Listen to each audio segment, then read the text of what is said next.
G'day folks, I'm SwiftJar and I hope you're all doing very well. Hello. Welcome back to the analysis and comparison series. This series is where we explore the history of a track from the Mario Kart series and analyse all the changes it has experienced over the years. As per the title, today we're going to be taking a tour through London Loop. Please know you can use the timestamps below to skip to any certain point of the video, including the giveaway at the end, and of course our new memberships we now have available. So grab your full English breakfast and let's explore the big smoke. London Loop debuted in Mario Kart Tour's London Tour in 2019. As per its naming convention, it is based on the capital of England's city being London. London Loop in Mario Kart Tour had three unique routes, being London Loop 1, London Loop 2, and London Loop 3. Each track variant has you exploring different parts of the city, offering further insight into England's culture and featuring several landmarks from London and Westminster. London Loop 1 focuses primarily on the metropolitan areas, London Loop 2 focuses more on the outskirts of London, and London Loop 3 focuses more on the River Thames. What I love about city tracks is being able to learn more about a city and also being able to recall famous landmarks and locations. London Loop here does not disappoint. There are several landmarks that can be spotted throughout the track, including Big Ben, the Palace of Westminster, Nelson's Column, St Paul's Cathedral, the Tower of London, the Tower Bridge, City Hall, the London Eye, and so much more. If that's not enough to let you know that you're in London, then driving around double-decker buses, through Charing Cross, Leadenhall Market, and the overall city atmosphere surely will. The only thing that is truly missing here is the Shy Guy football hooligans. P.S. Come on you Spurs. London Loop 1 starts out on Westminster Bridge, with Big Ben to the left. As soon as Lakitu declares the race underway, drivers take a gradual right turn passing by a double-decker bus before driving past Nelson's Column. Races then continue weaving around before taking another casual right through Charing Cross and Trafalgar Square. Drivers then take a sharp left turn at St Paul's Cathedral, where they briefly enter Leadenhall Market before taking an immediate right turn to exit. Here the course opens up, as drivers approach a green area with a chain chomp in front of the Tower of London. After avoiding the chain chomp, drivers make their way towards the Tower Bridge, before turning right passing by City Hall and the Shard. If you look carefully in the background, you can even spot the London Eye. After a few more twists and turns, drivers will return back to the finish line to do it all over again. London Loop 2 shows us a different side of this famous city. This time though, we're going to be dodging hungry chain chomps all while taking in the sights to behold. Much like London Loop 1, races start out on Westminster Bridge, with Big Ben on the left.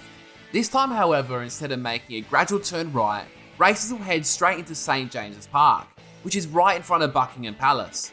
Here drivers must be aware there are several chain chomps on the loose, and there's even one directly in front of Buckingham Palace.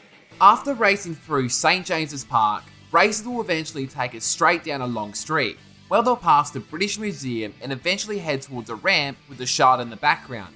Races then take a right towards Trafalgar Square, much like in London Loop 1. Drivers will eventually make their way across Waterloo Bridge and past the London Eye. Races then take a few more twists and turns before heading back to the finish line. London Loop 3 once again starts us on the Westminster Bridge, however this time we are facing the opposite direction, with Big Ben being located directly behind us.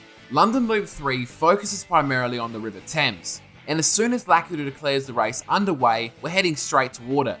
Drivers start the race by taking a left turn and passing the London Eye, before weaving right by the River Thames. And if you look carefully, you can even spot the walkie-talkie building and the City Hall in the background.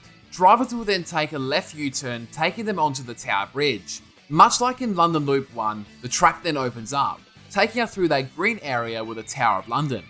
Racers then drive back past the walkie-talkie building and head on a path right beside the river, where they will eventually return back to the finish line and past Big Ben.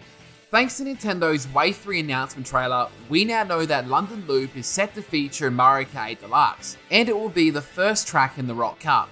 Much like the other city tracks in Mario Kart 8 Deluxe, London Loop will have races exploring a new route with each lap.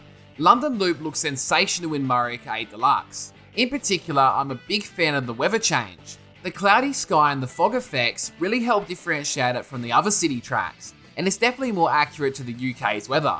London Loop in Mario Kart 8 Deluxe feels so much more alive now. For starters, the London Eye now moves, unlike in Mario Kart Tour, and there's even a chain chomp in the river. The updated lighting and the enhanced visuals really make London Loop look much superior compared to its tour counterpart. At this point in time, it is currently unclear on how each lap will play out. However, I strongly point you into Main Claw's direction for a better idea. This track is clearly a combined and expanded version of Mario Kart Tour's London Loop. We know officially that the race will begin on Westminster Bridge, with Big Ben located to our left. Throughout the race, drivers are seen racing through London Loop 1, London Loop 2, and even London Loop 3R.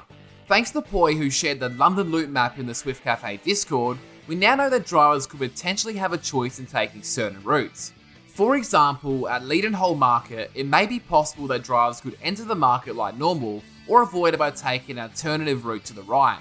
Make sure you're in the Swift Cafe Discord to join in on all the discussion, race in our upcoming time trial competitions, and even feature in a future SwiftJar video. The link's in the description below. There are now more spectators in this course, and in particular, there are now flying paratroopers. The arrows here also now look to be identical to the other city tracks, that being more transparent. And with that, that's all the changes that I could spot in London Loop. Let me know down in the comments how you feel about London Loop coming to Mario Kart Deluxe, and of course if I did miss anything. As mentioned earlier, memberships are also now available on this channel, and the giveaway will be going live on my community tab on December the 8th. Just make sure you subscribe so you're in the running.